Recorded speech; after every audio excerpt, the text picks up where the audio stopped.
Hello friends, स्वागत है आपका आपके अपने लीगल चैनल सोच पर प्रहार में।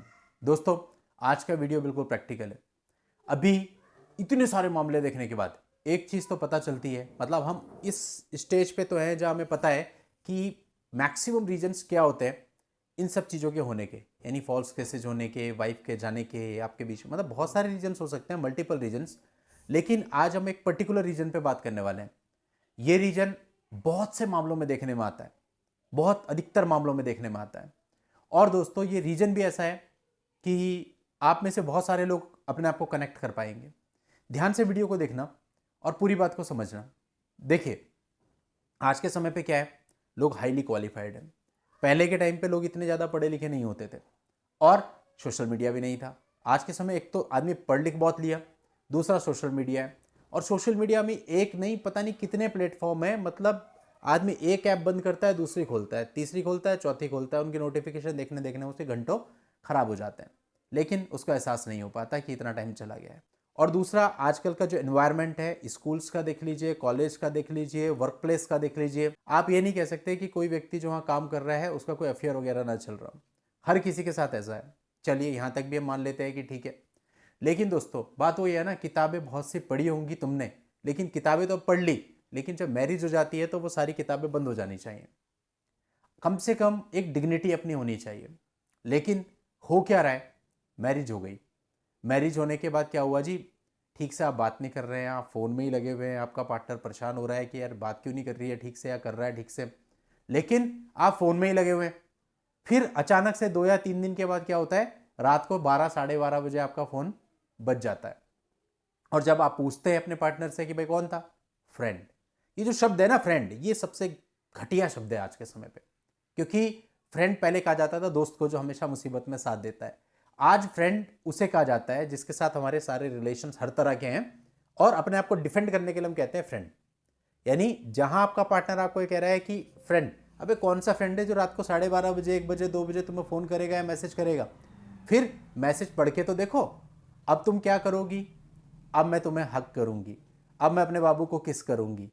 ये इस तरह के मैसेज करता है क्या फ्रेंड? लेकिन अधिकतर मामलों में जितने मेरे पास आते हैं उसमें यही होता है कि इतना सब देखने के बाद भी पार्टनर ये कह रहा होता है कि भाई मेरा फ्रेंड है।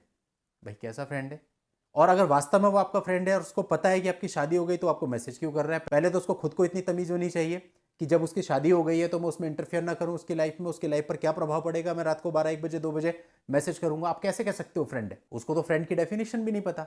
और सेकेंडली, अगर आप फ्रेंड के साथ इस तरह के मैसेज करके एक्सपेक्ट कर रहे हो कि आप अपने रिलेशनशिप में अपने पार्टनर के साथ आगे बढ़ जाओगे, तो ये आपकी भी बेवकूफ़ी है और उस व्यक्ति की भी बेवकूफ़ी है जो इसे टॉलरेट कर रहा है।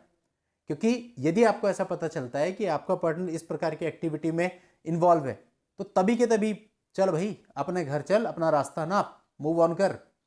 ठीक? क्यों?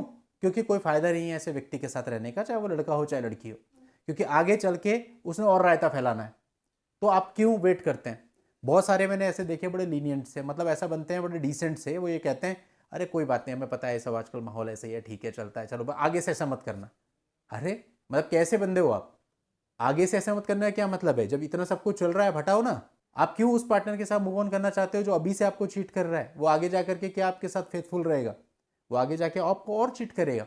और हर मामले में यही होता है, जहां हस्बैंड या वाइफ कह देते हैं कि चल ठीक है कोई नहीं आगे बढ़, और आप देखते हो फिर दूसरा तीसरा अफेयर आपको पता चलता है, चौथा अफेयर पता चलता है, और वो सारे फ्रेंड ही होते हैं। तो ये फ्रेंड फ्रेंड बोल करके जो काटने का रिवाज चल रहा है आज के समय पे, इसको आपको समझना होगा। अगर आपका पार्टनर इस प्रकार की गतिविधियों में इन्वॉल्व है और उसके फ्रेंड के रात को 1:30-2 बजे मैसेज आते हैं, उससे कट जाना बहुत बेहतर है, क्योंकि आगे जाके आपकी लाइफ हेल बनने वाली है। उससे पहले आप उस रिलेशनशिप को वहीं पे ब्रेक कर दो, वो ही ज़्यादा अच्छा है।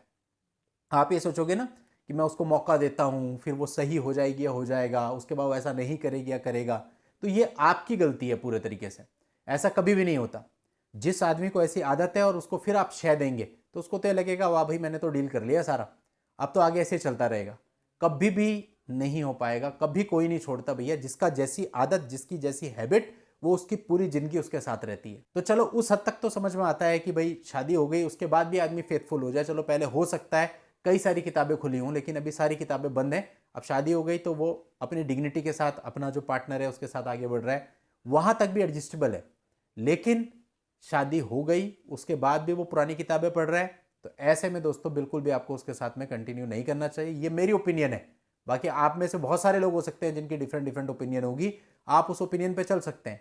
लेकिन मेरा मानना यही है इतने केसेस देखने के बाद कि जहां जहां आप मौका दोगे वहां वहां उतनी बार चोट खाओगे। तो इसलिए मौका देने का कोई सवाल ही नहीं है। जहां पे आपको पता चल गया कि एडल्ट्री जैसे संबंध में आपका पार्टनर है, संबंध विच्छेद करना सबसे उचित रास्ता है। क्योंकि ये तो चलो मैट्रिमोनियल की बात है, हमने ऐसे ऐसे केसेस देखे हैं जहां पर हत्या तक कर दी जाती है इन्हीं संबंधों के चलते।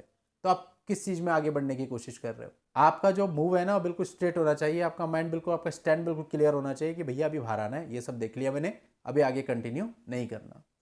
तो दोस्तों यही मेरी इस मामले में फेयर ओपिनियन है। आज की इस वीडियो में इतना ही। नेक्स्ट वीडियो में नई जानकारी के साथ मैं आपसे फिर मिलता हूं। तब तक के लिए goodbye and thank you for watching. Take care.